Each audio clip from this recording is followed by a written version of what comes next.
All participants are muted. Okay. Good morning, millionaires. Good morning, millionaires. I hope everybody's feeling good this morning. Everybody just want to be happy, to quote the incredible poet Miss Mary J. Blige. Uh, Everybody just wants to be happy. And what I want to talk to you about are some ways that you can kind of improve that for yourself. If you're somebody that finds yourself like, because you're gonna notice right off that none of the things I talk to you about are based around money. You know what I'm saying? That's what you're gonna notice. You're gonna notice that nothing I talk to you about is based around money. Every single one of these pieces that I'm about to give you are based around things that you can't buy with money. Now you can always remember that money is an answer. Money is a powerful multiplier, right? Money is something that magnifies more of what you are. But what money ain't is happiness. You hear me? Everybody wants to be happy, but how many of us with intention understand the principles that actually lead to a better quality of life? Today, that's what we're going to discuss. So if you're ready for that, somebody give me quality of life and give me a share. Somebody give me quality of life. Yeah, good morning, Chanel. Good morning, Vita. Happy first of the month. Hope everybody's feeling good. Yeah, it's not always easy to stay in a happy state, is it, y'all? Every week in our newsletter, I give you mindset, skill set, and heart set that helps you go further, faster, with less effort. We got any newsletter family in the house? If you aren't, then make sure that you text this, like text at MillMind to 81010, to join the world's first text message system for personal growth and self-development. Make sure you do that. Yep. Also, check this out. Make sure that you go to wearemillionaireminded.com and join the world's best newsletter. The world's best newsletter. It's free. All right. Now I got them shameless plugs out the way, and we gave you a chance to join us. Hey, Miss Shirley, that's what I'm talking about. Hey, them newsletters is incredible. Am I right, Jamie? My man Glenn Johnson's in the house. That's what I'm talking about. Demita, you've been making it every morning. I love that. Yeah, Jess, get her here. Get Shaquita in the house. My man Corey's in the house. Quality of life. Wake up. It's the first of the month. Can y'all believe that already we are in a new month? It is crazy, right? Sade made it in. I love it. Ashley, what's up, Miss Fox? I'm really glad to see. Christia, you made it in this morning. I love it. And if you're watching the replays, give me a replay, gang. All right, let's get this party started.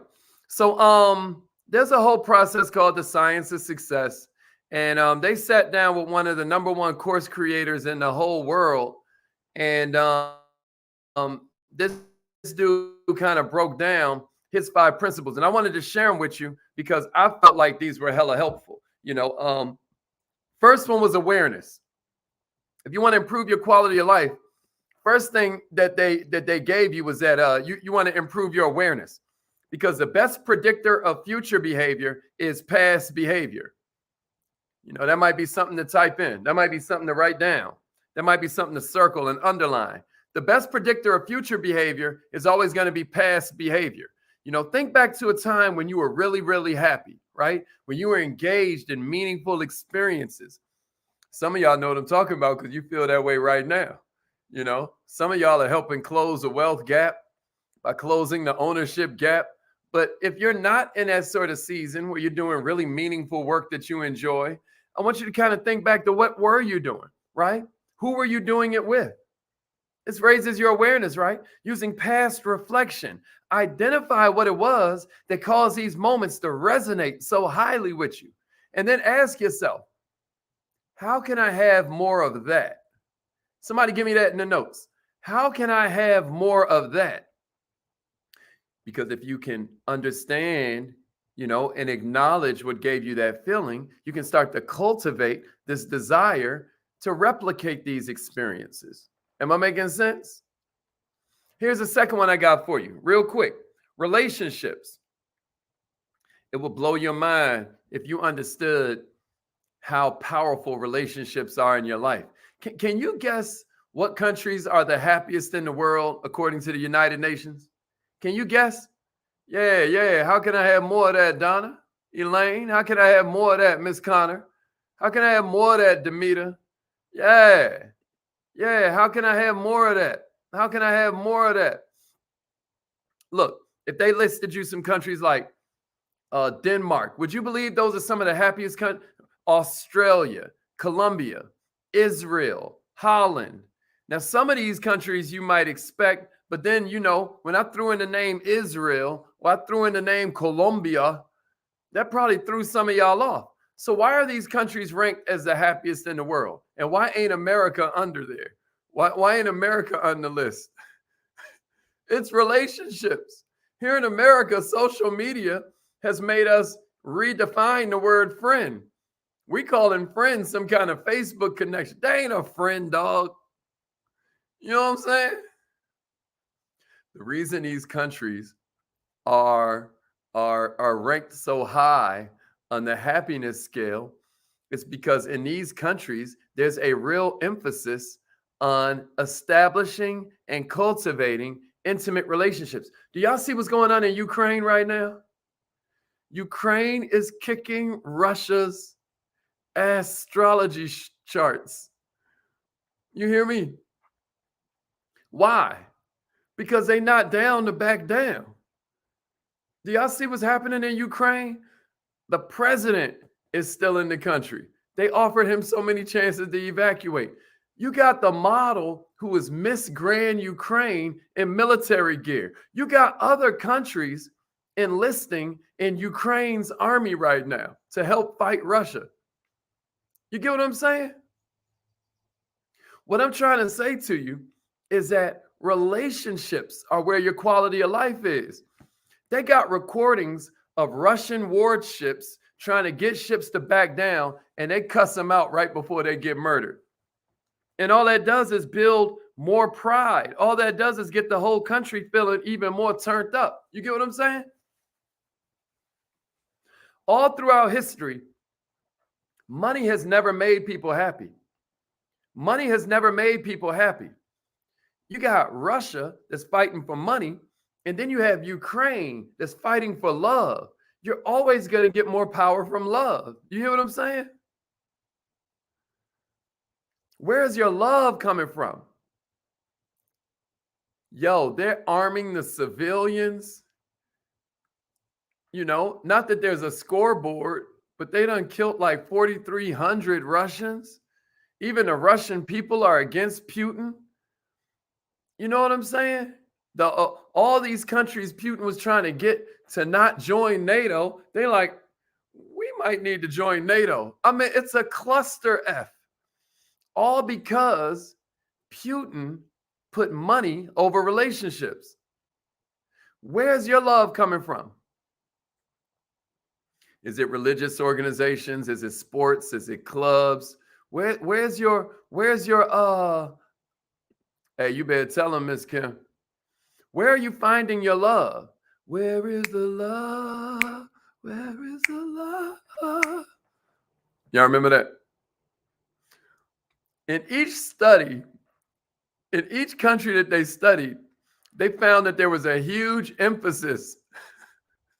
Yeah, sorry about that, Mimi. I was using it to show love. It's the law of polarity now. We got to talk about the rain if we're going to enjoy the sun. It's the way it goes.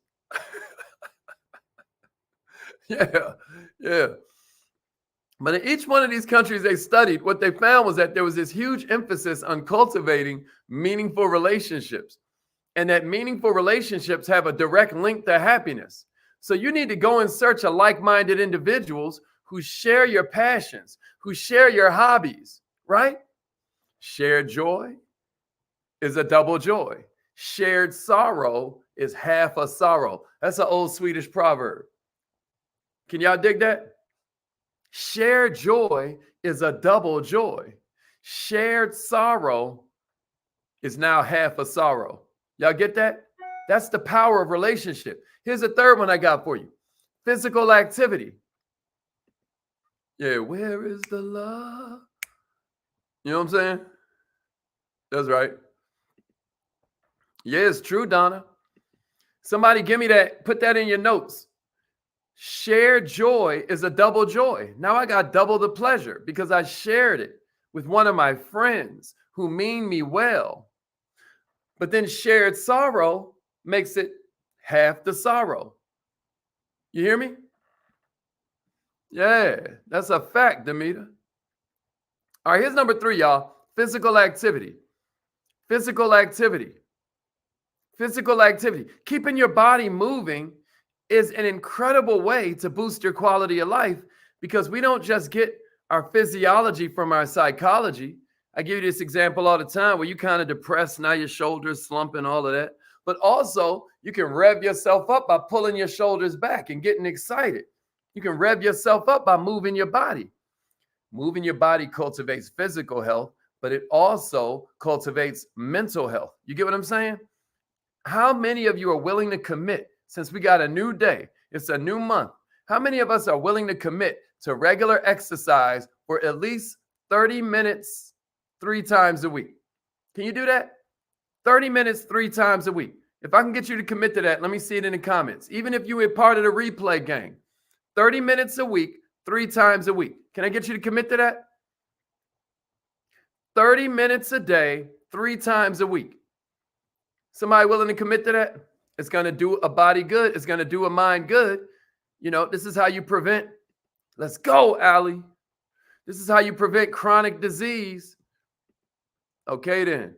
See? Y'all see how the millionaire minded roll? Erica committing. My man Zave committed. And then we got a bunch of people that's already on it. Let's go, Renetta. Yeah, let's get it. 30 minutes a day, 3 times a week. You can do this.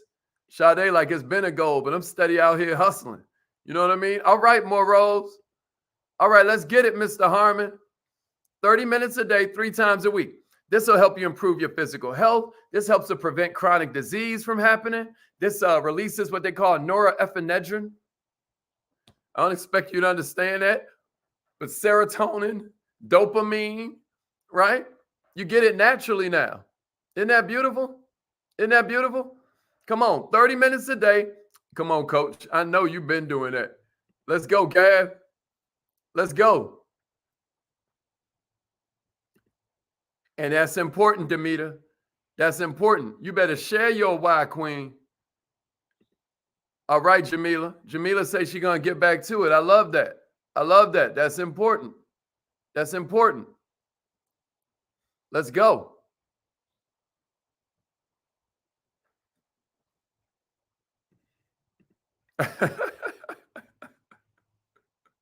Yeah, Septima.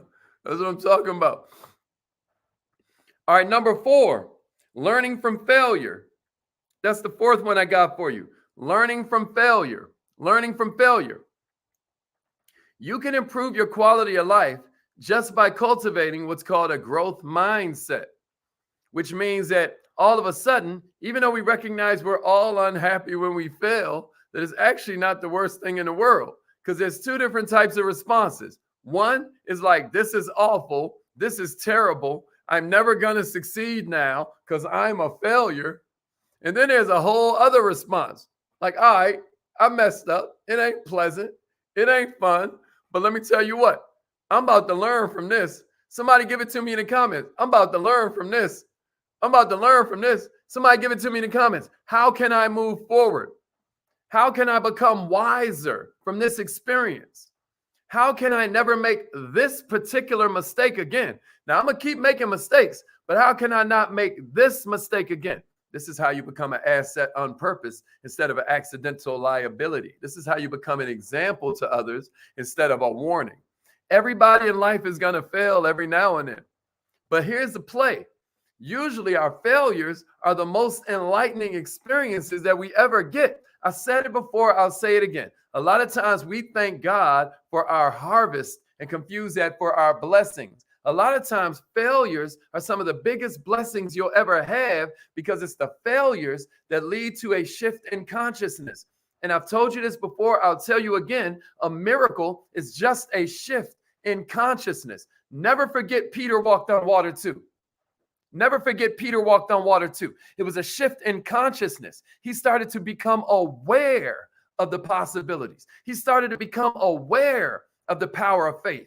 And as soon as the devil's thoughts started kicking in, like, how am I doing this? He almost killed himself out there. But the whole idea is that if you will just become aware, the awareness of being rich is a way to become being rich.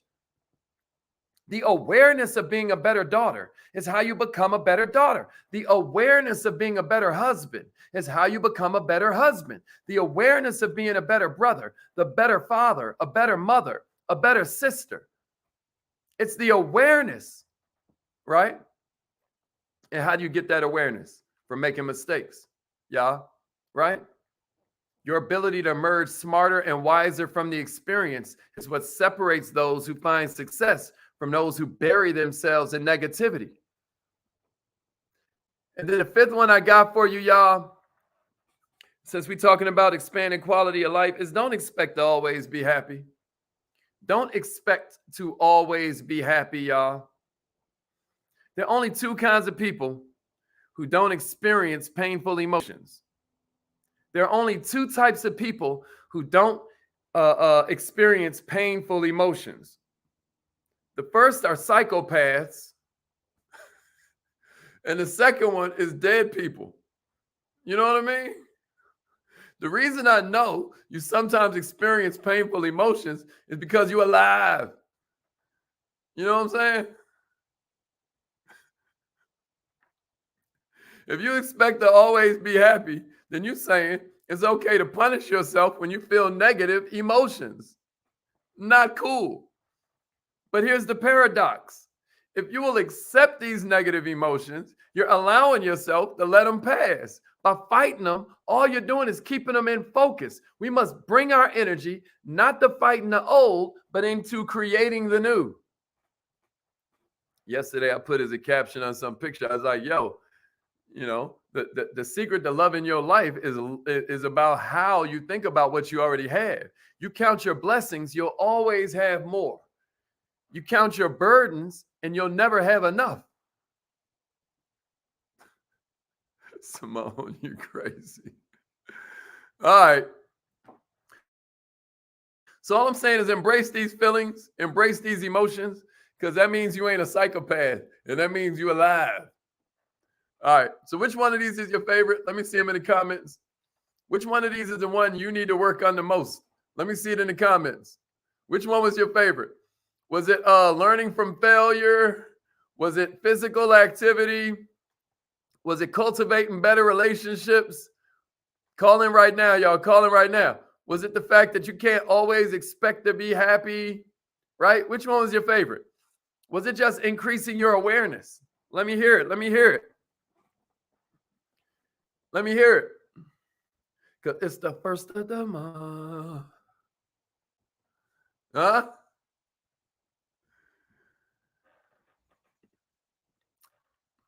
All right. I see a lot of physical activities in here. Call in right now, y'all. Better relationships. What's up, Tanisha? Where you been at, girl? Increasing awareness. Let's go, Alexis. Lexi in the house. All right, then. All right, let's get it. That's right, Zabe. Wake up, wake up, wake up. All right, it's affirmation time, y'all. Hey, you better let him know, Gav. That was Gav's bar of the day. What was your bar of the day? Hey, Jamila, you better know it. You better know it. You better relieve all that winter personality stress you be feeling. Some of y'all ain't gonna catch that. Y'all don't understand that winter personalities be going through it, man. It's like we got to win. We got to win, baby. Learning from my mistakes. Let's go, Demeter. I love it. And I want to congratulate you, Queen, because you've been taking Kaizen Academy dead serious lately. I've been seeing you. I've been seeing you. All right, y'all. Hope that was cool. Repeat after me. Say it like you mean it. I am so happy.